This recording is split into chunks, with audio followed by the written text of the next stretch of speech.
Boa noite mais uma vez.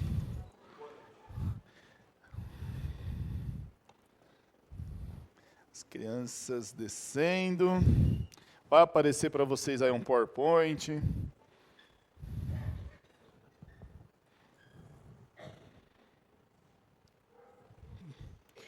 Apareceu?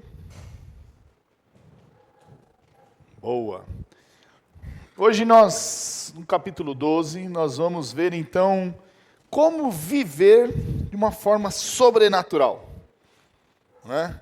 Texto já lido e queremos comprovar que o cristão transformado pela graça vive de forma sobrenatural. Guiado por princípios que refletem o caráter, do Senhor Jesus. E se você está anotando aí, então esse é o nosso título, Vivendo de Forma Sobrenatural. Antes de entrarmos diretamente no texto e olhando para essa temática, talvez você deve ter aquele pensamento destrutivo desses dias. Qual é o pensamento destrutivo? Que são os valores mundanos. A prosperidade a qualquer preço.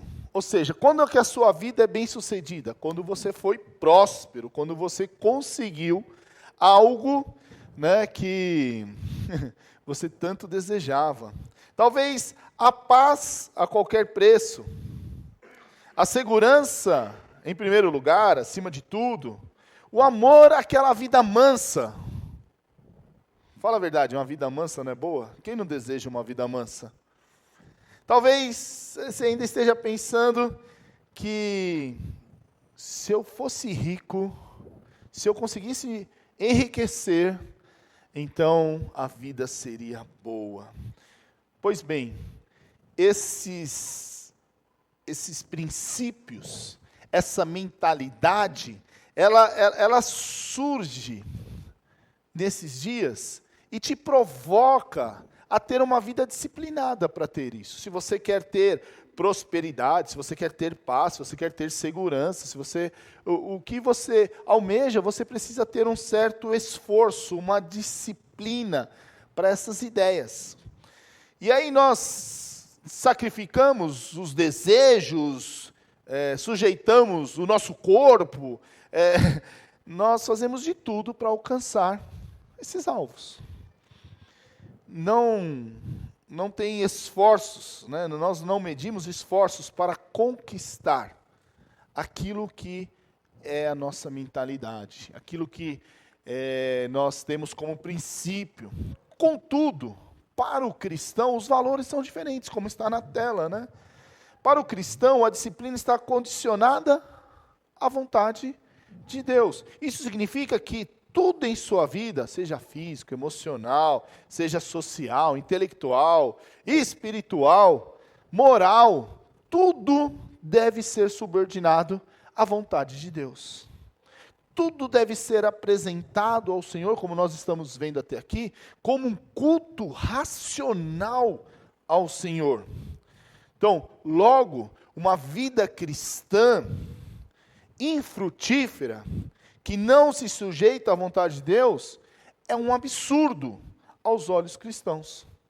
Ou seja, uma vida que não segue os princípios do Senhor, que não segue os princípios bíblicos, ela é uma vida que não condiz com aquele que foi transformado pela graça e, obviamente, não é um culto ao Senhor.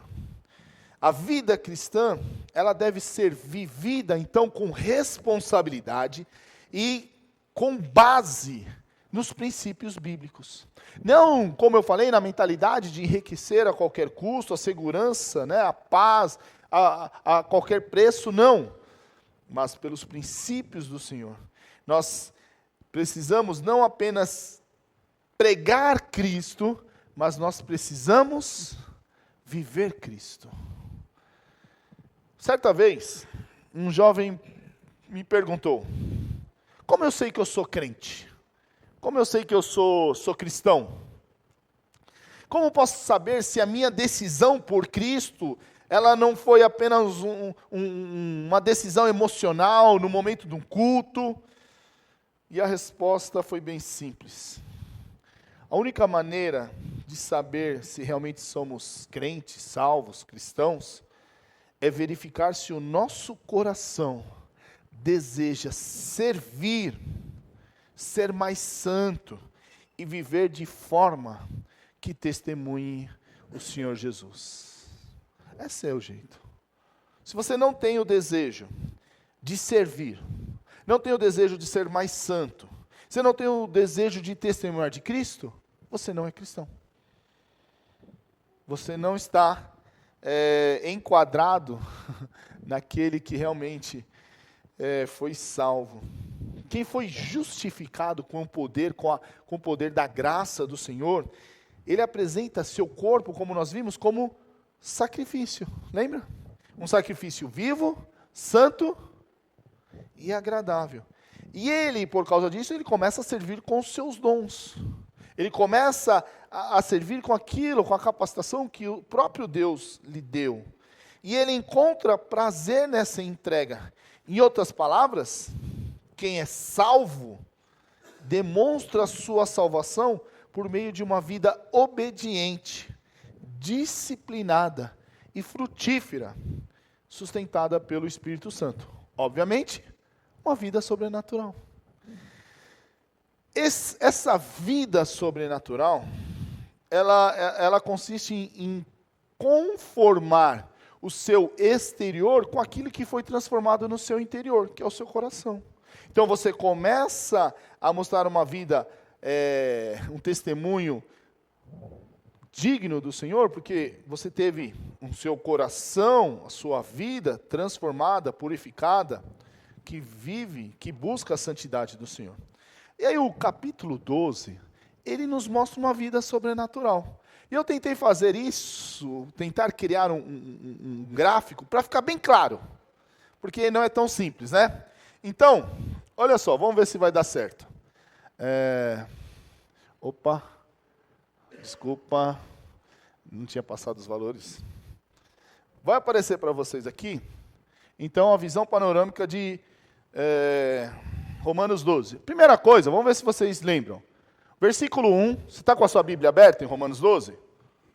Olha lá. Ele vai dizer que nosso culto deve ser, e que nosso culto racional é um sacrifício vivo, santo e agradável, certo? Confere com o original, como diz o Josias. Aí no versículo 2, opa, apertei o botão errado. No versículo 2, diz o quê? Que se a gente fizer isso, nós vamos experimentando e comprovando a boa, agradável e perfeita vontade de Deus. Tá fácil de entender, não tá? No versículo 3 a 5, nós estudamos aqui e nós aprendemos o quê? Que olha só, o conceito equilibrado de si mesmo. Não se ache muito não. Por quê? Primeiro, que você foi capacitado com dons diferentes. E você também tem que viver no corpo, né? A diversidade dos dons em meio à unidade da igreja. Lembram disso? E aí nós vamos para o versículo 6. Exerça o dom com que lhe foi confiado com excelência, zelo e alegria. Você não pode fazer de qualquer forma, já que esse dom foi te dado, você tem que realizar com excelência, certo? Então, opa, apertei o botão de novo errado. Nós vamos ver hoje os versículos 9 até o 21, e vai dizer como que eu consigo viver isso, quais são os princípios. Então, no versículo 9, você vai ter os princípios, que são deveres pessoais. O versículo 10 a 13, que nós vamos ver, 9 e o 10 a 13 a gente vai ver hoje. Os princípios, né, para com os outros cristãos, o amor fraternal entre irmãos.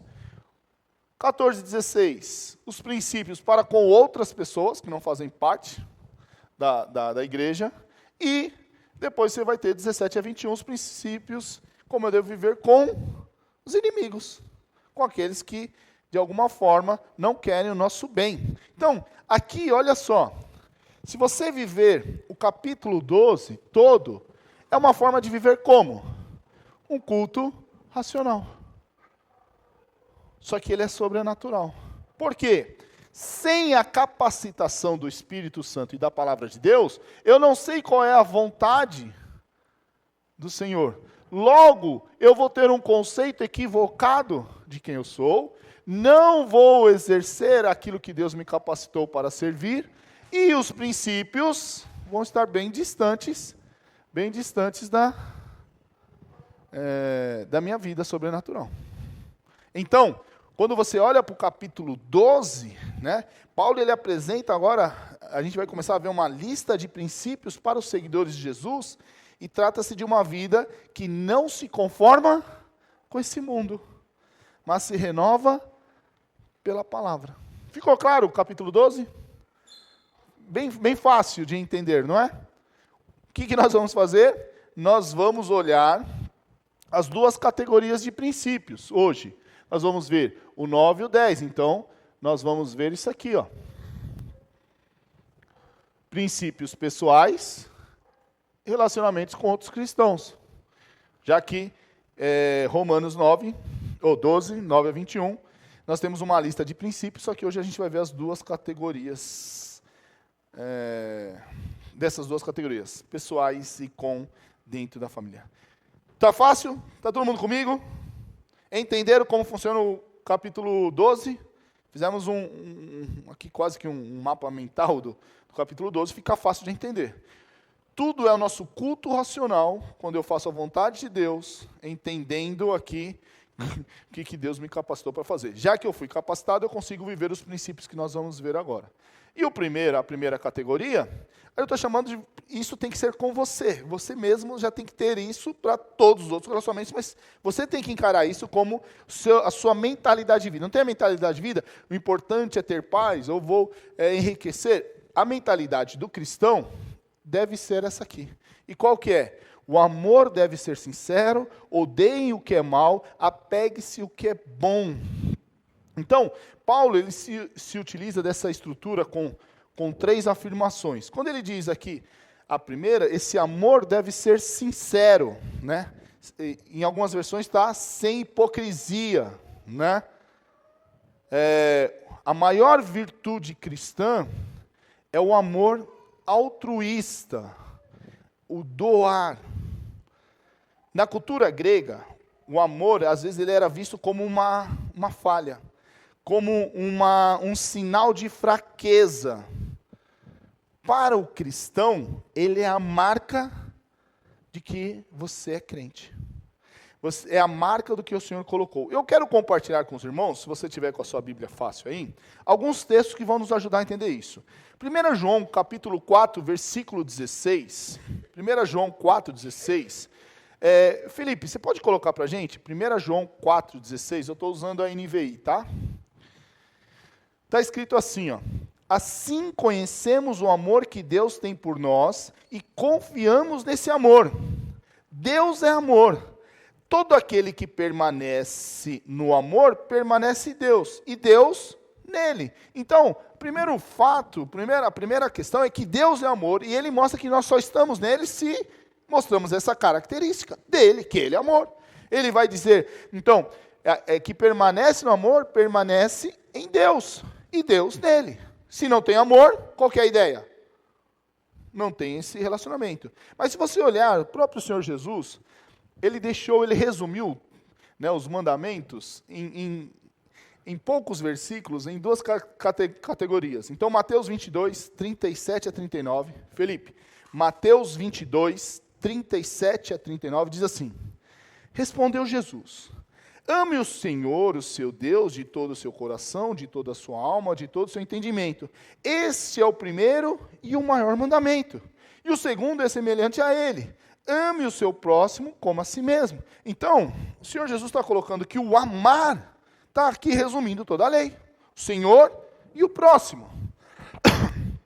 Se nós olharmos ainda para 1 Coríntios, capítulo 13, versículo 13, está escrito assim: Assim permaneçam agora esses três: a fé, a esperança e o amor. E o maior deles, porém, é o amor. Então, o amor é mais importante para o cristão do que qualquer outro dom espiritual. Ainda que eu fale a língua dos anjos, ainda que eu venda tudo e dê aos pobres. Se eu não tiver amor, para nada serve. O amor sincero, ou amor sem hipocrisia, o amor sem fingimento, ele é tão essencial para a vida cristã, para essa vida sobrenatural, que João ele declara na sua carta em 1 João, capítulo 3, versículo 14. 1 João 3, 14. Sabemos que já passamos da morte para a vida, por quê? Porque amamos os nossos irmãos. Quem não ama, é o quê? Está morto. Portanto, uma pessoa que não demonstra nenhuma evidência de amor, não tem relacionamento com Jesus. Paulo ele está falando de um amor, então sem hipocrisia, que é um amor que não é egocêntrico.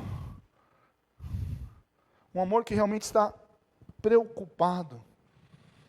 Uma pergunta para a gente, talvez, refletir e entender o quanto que nós estamos amando, é, quem se sente amado de verdade por você? Faça essa pergunta agora. Quem realmente se sente amado por você? Sem ser seu filho, sua filha, seu cônjuge. Quais pessoas podem dizer que, não, ele me ama? O amor sem hipocrisia se vê no cuidado genuíno, verdadeiro. Deixa eu dar um exemplo. Imagine uma irmã que envia mensagens carinhosas nos aniversários. Nada contra você enviar mensagens, tá? Essa irmã vive ignorando necessidades práticas dos irmãos à sua volta. Isso é amor cristão ou cordialidade social? Agora pense no irmão que leva um irmão idoso ao médico sem falar nada, sem alarde. Pense naquele que ora por ele, que às vezes paga até o remédio por ele, com alegria. O amor sincero se reconhece em ação. Quando o texto diz, odeiem o que é mal, o segundo princípio mencionado por Paulo para uma vida cristã é amar, e ligado a isso é odiar o que é mal. Como? Detestar o mal é o outro lado do amor, que por sua natureza não pode aprovar ou se alegrar com a injustiça. O amor não se alegra com a injustiça. Então, o mal é a antítese da santidade.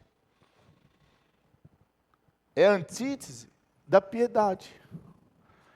Assim como o temor do Senhor é o princípio da sabedoria, o temor do Senhor também é odiar o mal. Provérbios 8:13, depois você olha na sua casa. Se você diz que ama, mas não odeia o mal, você não ama. O Filho de Deus, ele abomina o mal, porque Deus abomina o mal. Quer ver? Vamos olhar para a carta de Judas, Felipe, versículo 20. Judas 20. Está escrito assim, edifiquem-se, porém, amados, na santíssima fé que vocês têm, orando no Espírito Santo.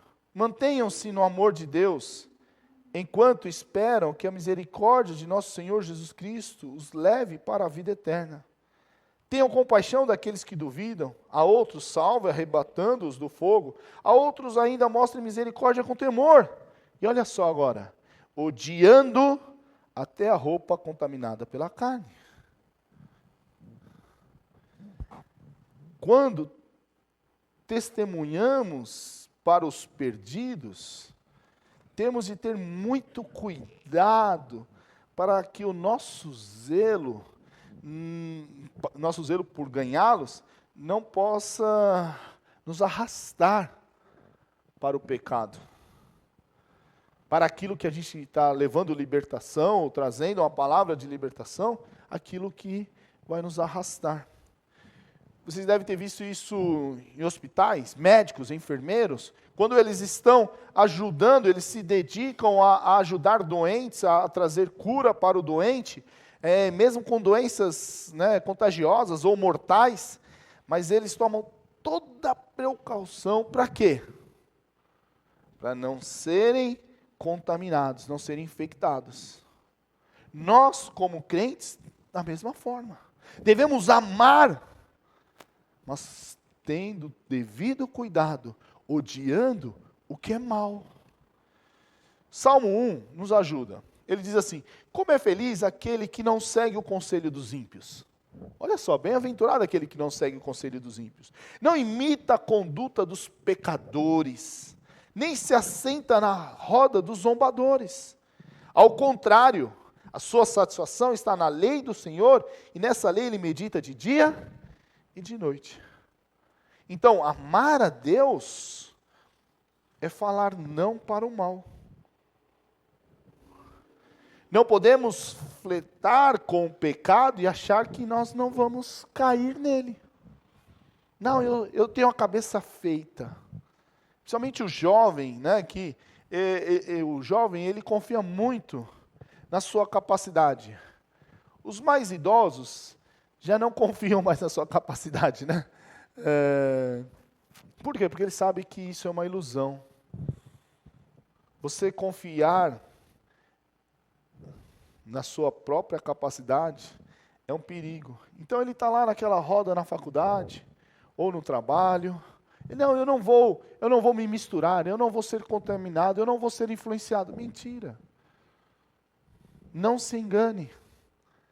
As más conversações vão corromper os bons costumes.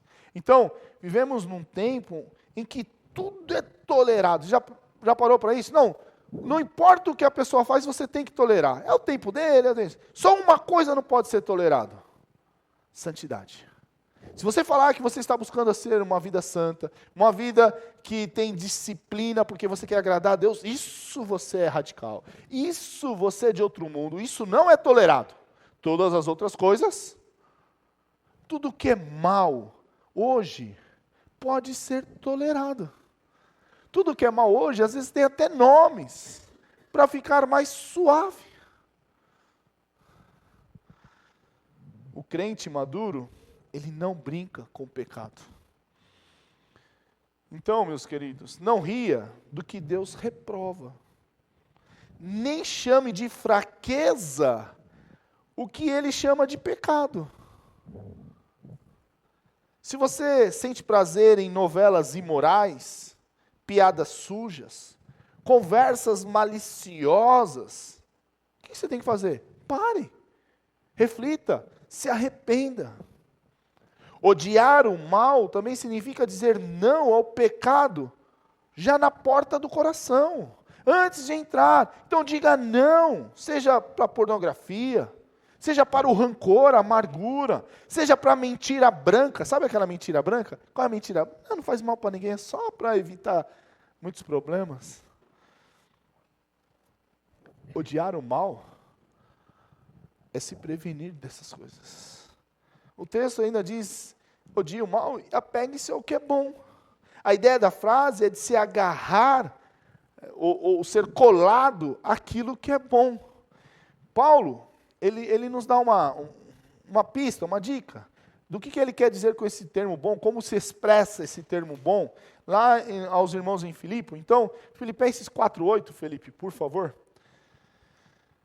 Ele diz assim: finalmente, irmãos, tudo que for verdadeiro, tudo que for nobre, tudo que for correto, tudo que for puro, tudo que for agradável, tudo que for de boa fama, se houver algo de excelente ou digno de louvor, pense nessas coisas. Isso, aqui nós temos a ideia de se apegar ao que é bom. Lembrando que para seguir o que é bom, nós devemos não nos conformar com este mundo e renovar a nossa mente com a palavra de Deus. Lembra lá o versículo 2? Quando nos separamos das coisas ruins e nos enchemos daquilo que é bom, cada vez mais vamos ser identificados pelo amor cristão nos relacionamentos. Paulo, ele não fala de um contato aqui esporádico com o bem. Ele usa a ideia de colocar-se, de colar, de grudar, de unir-se ao bem, como se fosse parte da sua identidade. Você já viu quando aqueles velcros que a gente às vezes coloca até na janela para pôr aquelas telinhas, sabe, aqueles velcros? No começo você aperta assim, o que faz? Você faz até força para tirar. Mas depois, poeira, o tempo, né, vai enchendo de... Você põe assim um negócio, parece imã, né? Ele até corre, o imã quando está virado ao contrário, ele corre para fora. Às vezes, nós precisamos entender isso. Um cristão, ele precisa de manter um coração limpo, sensível ao que é bom, para continuar aderindo, agregando essas coisas do alto. Senão vai ficar que nem o velcro sujo, não gruda. O que é bom deve estar ligado, deve estar agregado a cada um de nós. Você tem prazer em tudo que é puro e justo? Sim ou não? Eu sei que isso é uma luta. Quem joga bola aqui? Quem gosta de jogar bola? Pronto, melhorou, né? Qual é o maior prazer que você tem quando o seu adversário, de forma maldosa, te dá um pontapé? Qual é o prazer que você tem?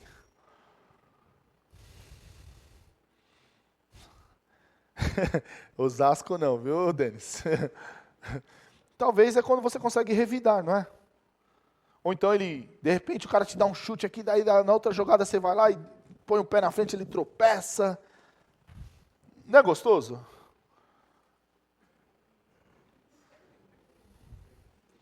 Não é gostoso? Não, é chato. Poxa, ele me machucou tanto, eu não queria isso para ele. Está vendo por que viver para o Senhor é uma vida sobrenatural? Porque o natural é a gente querer, tomara que ele caia e quebre os dentes. E os bombeiros estejam em greve ainda para demorar o SAMU chegar. Mas a vida sobrenatural é grudar, colar, agregar o que é bom e não querer o que é mal. Mesmo quando você sofre com o mal. Quais vídeos você consome? O que você fica olhando no TikTok? Crente, olha TikTok? Eu esqueci. Acho que essa pergunta era antes, né? Quais músicas ficam na sua mente? O que fica lá? Sabe aquela música Chiclete? Quando uma época eu morei na Jova Rural, e aí tinha um vizinho que tocava uma música, eu só sei essa parte, eu vou só falar, não vou cantar a música. Mas a frase era, mamãe passou açúcar em mim. Aquilo grudava na minha cabeça, ficava, mamãe. Daqui a pouco quando eu vejo, tá assim, mamãe passou açúcar em mim. Que ridículo. Mas o que tem grudado na sua mente? Qual música tem falado com você? Se você vive grudado no que é bom, seu vocabulário muda, não muda? Ou não? Suas atitudes mudam. Seu comportamento fica mais doce. Seu testemunho fica mais sincero e santo. Então, primeira parte que nós temos que olhar, que nos relacionamentos, eu começo no pessoal. O que é a minha mentalidade? Viver um amor sem fingimento, odiando o mal e se apegando o que é bom. Ficou fácil agora? Começa por aqui, ó. Então, a mentalidade é, eu quero ficar rico, eu quero ter paz. Não, a mentalidade é, eu vou amar sem hipocrisia. Como? Tira tudo que é mal e vou colocando o que é bom. Esse amor vai ser sincero. E aí, nesses princípios, a continuação, nós temos, como eu vou fazer isso? Como eu vou fazer isso? Com o relacionamento com outros crentes. Os versículos 10 a 13 nos mostram. Então, o primeiro, deixa eu ver se apareceu ali. Ó. Quando não aparecer, vocês me avisam, tá? Era para aparecer só um. Voltar. Aí. Primeiro ele diz lá, dediquem-se uns aos outros com amor fraternal. Versículo 10, a primeira parte. Uma das marcas pelas quais o mundo que vai reconhecer a gente é pelo amor um pelo outro. O amor fraternal. Tá lá? Tirei? Obrigado, El, vai me dizendo, hein? Pronto. João capítulo 13, versículo 35 diz assim, com isso todos saberão que vocês são meus discípulos. Como? Se vocês se amarem uns aos outros. Esse amor, note, ele não é opcional. Eu não posso falar assim, eu quero ou não amar. Eu quero amar o Danilo, mas eu não quero amar a Patrícia. Não existe isso. Não é opcional. Eu não escolho quem eu amo. E se eu amo ou não. O amor entre os irmãos é uma marca. É uma evidência. Ele não é só necessário, esse amor, mas ele é inevitável.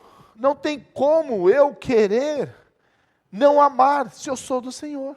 Já que o resultado da ação do Senhor foi por causa do amor dele. Então eu vou naturalmente revelar o amor. João disse, em 1 João 4,20, 1 João 4,20 diz, se alguém afirmar, eu amo a Deus, mas odiar seu irmão, o que o texto diz? É mentiroso. Pois quem não ama seu irmão a quem vê, não pode amar a Deus a quem não vê. Então nós, como irmãos, fazendo parte da mesma família, do corpo, nós nos amamos, é natural. Pelo fato de Deus ser amor, um amor para com o outro deve ser o mais natural e normal. Olha só, 1 João capítulo 2, 1 João 2, 9 a 11, ele diz assim, quem afirma estar na luz, mas odeia o seu irmão, está o quê? Continua nas trevas. Quem ama seu irmão permanece na luz, e nele não há causa de tropeço. Mas quem odeia o seu irmão está nas trevas, e anda nas trevas, e não sabe para onde vai, porque as trevas não faz com que ele enxergue. Ele não consegue amar. Então, meus queridos, o primeiro princípio que deve seguir, o primeiro dever que eu devo ter na mente, é que eu devo me dedicar uns aos outros com amor fraternal. Obviamente, nós temos 10, e eu vou passar rápido, não vou poder, mas qualquer dúvida, depois vocês podem perguntar para o pastor Neto ou pastor Capucci, que eles vão responder para vocês facilmente, tá? Então, o segundo, prefiram dar honra aos outros mais do que a si próprio. É a parte B do versículo 10. Então, o princípio aqui é humildade. Não pensar mais altamente sobre si mesmo. A gente já viu isso nos versículos anteriores. Honrar não é a mesma coisa que lisonjear, elogiar. Não se trata de um elogio hipócrita que visa recompensa ou favores. Honrar é mostrar respeito, reconhecer os bons feitos. Quando você olha para a pessoa ao seu lado aí, calma, eu não vou fazer, olhe para o irmão do lado e diga, não, calma, eu não vou fazer isso. Mas quando você olha para o lado e enxerga a pessoa, você está enxergando o que aí? Mateus, quando você olha para a Rebeca, o que você está enxergando? Ele está enxergando uma pessoa que é a imagem e semelhança do Senhor. Se ela é salva em Cristo, então ele está enxergando uma irmã em Cristo. Ele está enxergando alguém que foi alvo da misericórdia, do amor, do sacrifício de Jesus. E ela agora, então, nós devemos olhar para ela como? Com honra, com respeito. Então, é entender a posição de cada um. Se Deus colocou essa pessoa no corpo com seus dons, lembra lá, ela vai ser útil. Quando eu devo olhar para as pessoas aí da igreja não é com menosprezo. Ô Mateus, dá uma olhada para ele, não tem nem cabelo. Viu? A gente não pode olhar com as pessoas dentro do nosso corpo como se elas fossem inferiores, porque não são. Devemos olhar para as pessoas como superiores, porque eu estou a serviço delas. Se todos pensarem assim, um vai servir ao outro. Nunca lhes falte zelo. E aqui, o termo zelo, a ideia de fazer com entusiasmo, com carinho, certo? Com apego, sem preguiça, sem má vontade, né? A ideia é que todo serviço cristão deve ser feito com excelência. Se eu estou pregando agora, eu tenho que pregar a melhor forma que eu consigo, com tudo que fosse possível na minha limitação, dar o meu melhor. Se você vai cantar, a mesma coisa. Se você vai fazer o café lá embaixo, você tem que fazer como? Para o Senhor, com excelência. Fazer com zelo, com entusiasmo. Sabe por quê? Porque nós estamos fazendo para o Senhor. Esse princípio tem que estar na nossa mente. Tudo que eu faço dentro desse relacionamento com os irmãos é com zelo, com entusiasmo. Eu estou servindo a alguém do corpo de Cristo.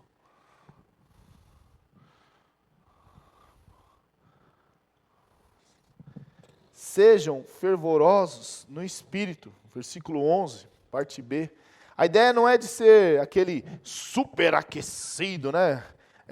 Ao ponto de ebulição, mas de controle. É mais ou menos como aquela máquina a vapor. Já viu aquela locomotiva a vapor? Você vai jogando a lenha, o carvão, para que a máquina... Então ela tem uma energia controlada, mas ela tem uma energia.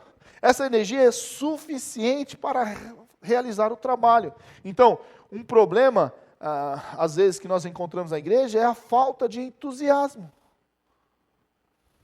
Você vai para o ensaio?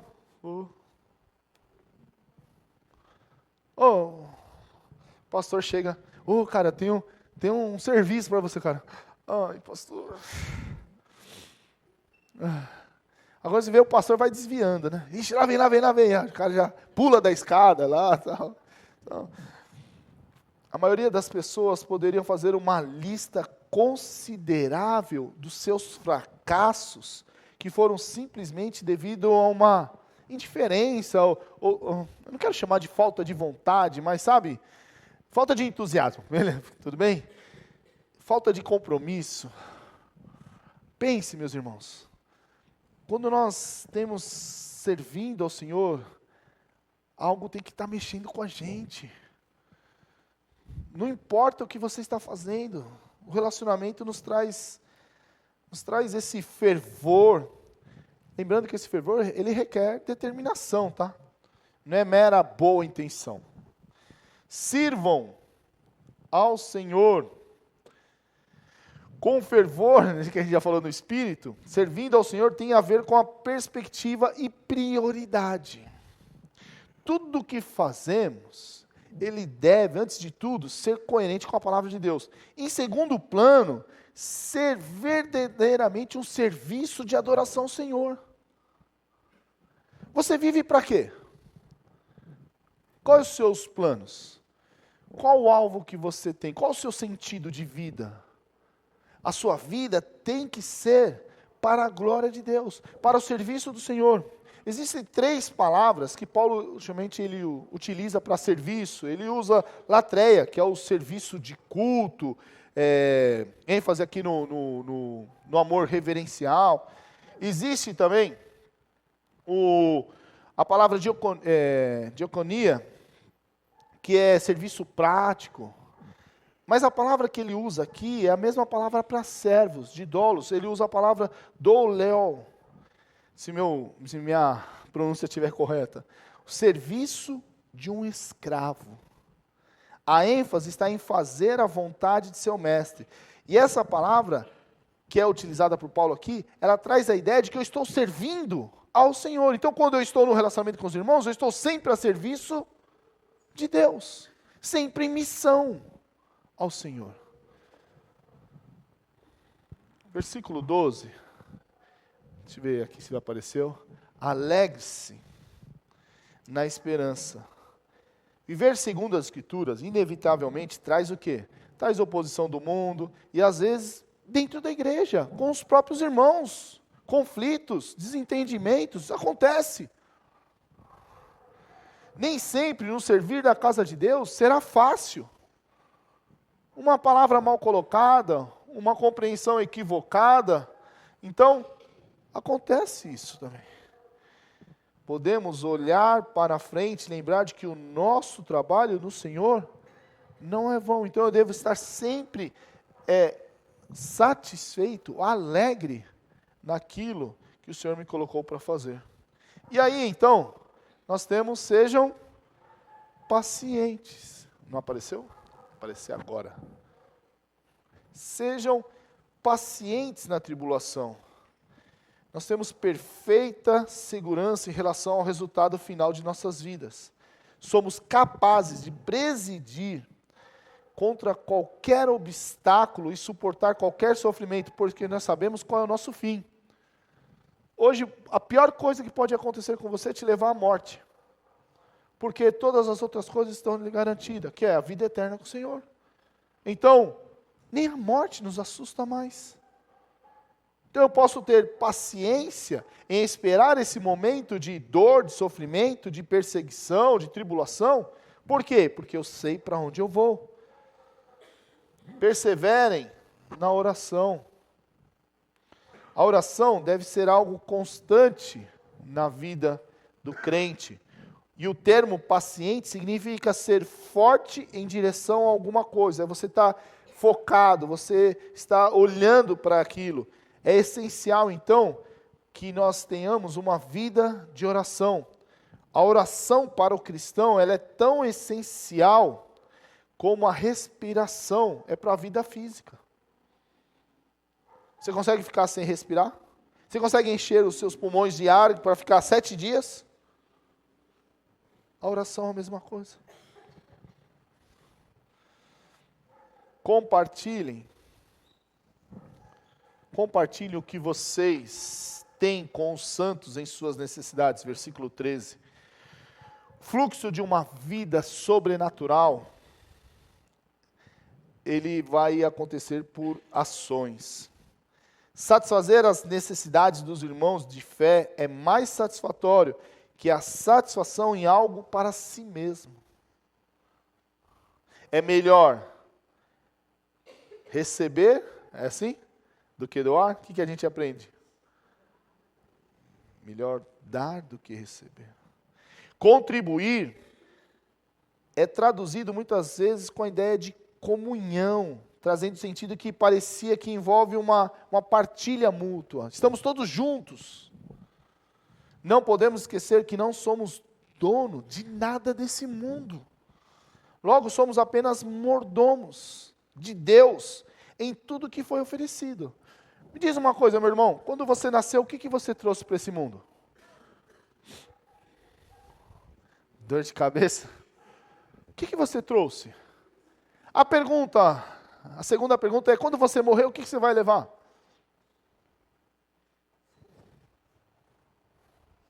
Você não é dono de nada. Não é dono da sua casa. Você não é dono do seu carro. Você fala assim, não, está no meu nome. Eu que pago IPVA. PTU, sou eu que pago.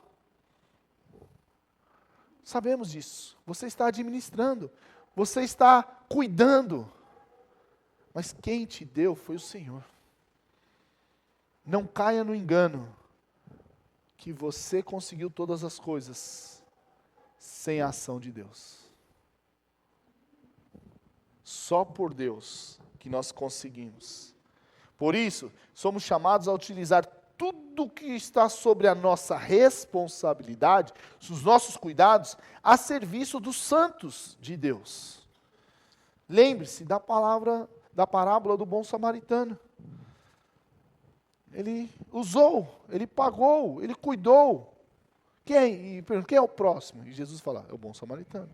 E por último, mas não menos importante, pratiquem, deixa eu ver se está aí, pratiquem a hospitalidade.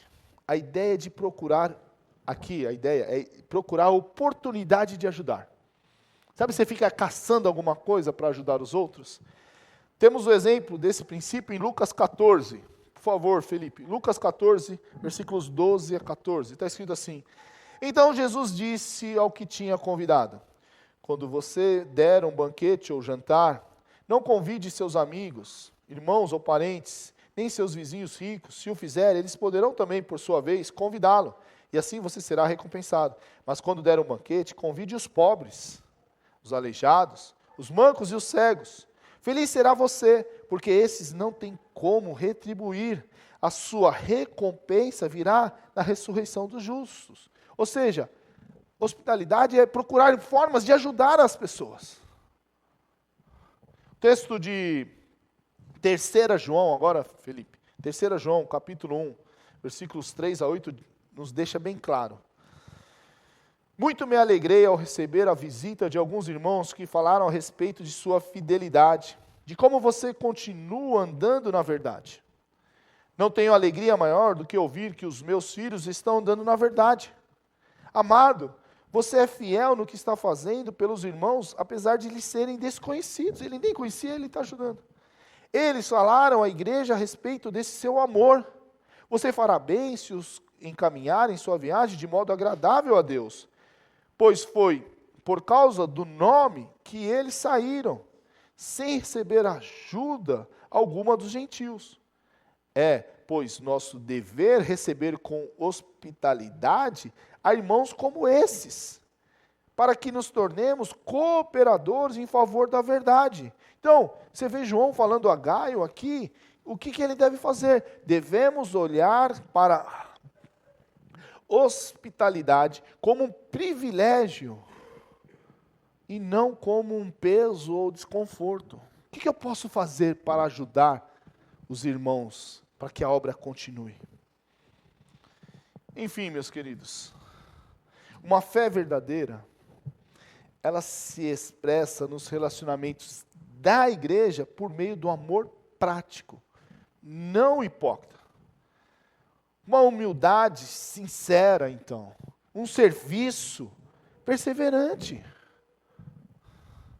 A maturidade cristã, ela não se mede apenas por conhecimento bíblico, ao quanto eu sei, quantos versículos decorados eu tenho, mas pela disposição diária de honrar, de servir, de compartilhar, de orar pelos irmãos. Em um mundo centrado no ego, o cristão que vive Romanos 12 aqui, 9 a 13, se destaca por ser fervoroso no espírito, generoso com os necessitados e ele é constante na comunhão. Então, meus queridos, uma vida 100% sobrenatural, é a vida cristã que não é natural, é completamente sobrenatural. Por quê? Porque ela segue os princípios do Senhor, que é o seu culto racional. Aprendemos que a vida cristã, então, que não é natural, mas sobrenatural, se trata apenas de frequentar cultos,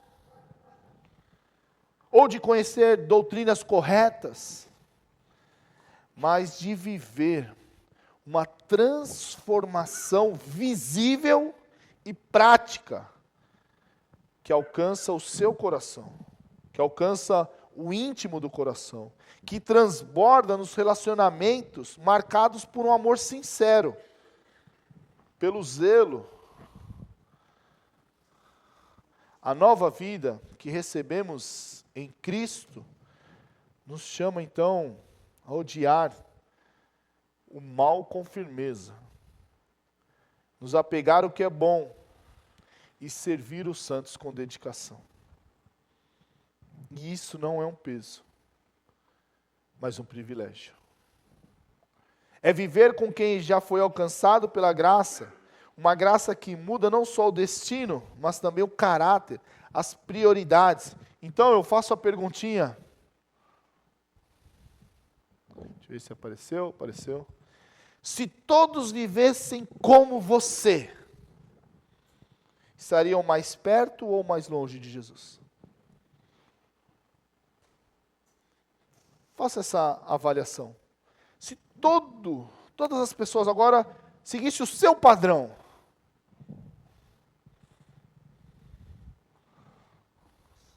as pessoas ao seu redor seguiam o seu exemplo de vida cristã, ou elas queriam ficar bem distante do que é o cristianismo? Peça então, meus queridos, peça hoje, não desperdice a oportunidade, que Deus revele na sua vida, no seu coração, o que ainda não está focado naquilo que é bom e aquilo que talvez tenha tolerado o mal. Decida mudar isso, obviamente com a ajuda do Espírito Santo. Procure um irmão, uma irmã que possa caminhar com você nesse compromisso. Por quê? Por causa dessa frase aqui. Uma vida cristã sem amor sincero, sem serviço fervoroso e sem comunhão prática, não é apenas fraca. Ela é o quê? Ela não bate, ela não orna, ela é incoerente com o Evangelho. Uma vida sem um amor sincero, sem um serviço, lembra, fervoroso, e sem uma comunhão, um viver prático, não é apenas fraco, não é uma vida fraca, mas é incoerente com o Evangelho. Se todos os cristãos fossem arrebatados agora e ficasse só você, que tipo de evangelho esse mundo ia conhecer? Eu sei que não é fácil toda aquela lista de princípios, por isso que precisamos de disciplina, precisamos de mentalidade, precisamos buscar viver da forma que agrada o Senhor, porque isso é o nosso culto racional, que é o quê? Um sacrifício vivo, santo e agradável. Experimente, comprova. Por quê? Você vai perceber qual é a boa, perfeita e agradável vontade de Deus para a sua vida. Não se considere demasiadamente. Tenha um equilíbrio no quem você é. Você é servo do Senhor. Deus te capacitou com dons para servir na igreja. Então busque viver pelos princípios. Na próxima mensagem, nós vamos falar das outras duas categorias. Como eu lido com, quais os princípios para eu lidar com aqueles que não são da igreja. E principalmente, lidar com aqueles que nos perseguem, os nossos inimigos. Que Deus realmente nos abençoe a vivermos de uma forma sobrenatural nesse mundo que tanto necessita enxergar o Senhor.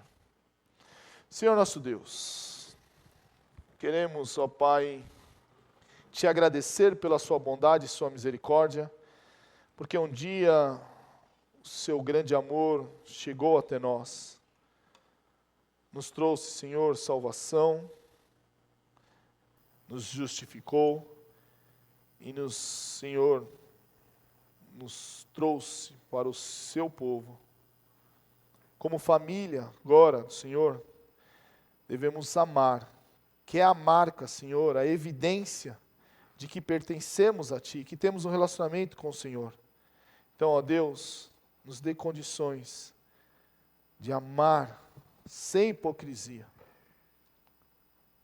odiando aquilo que é mal e se apegando ao que é bom, e vivendo, ó Deus, em comunhão, em serviço. Então, ó Pai, perdoe quando nos afastamos da igreja. E ainda, de forma mentirosa, dizemos, está tudo bem, eu e Deus.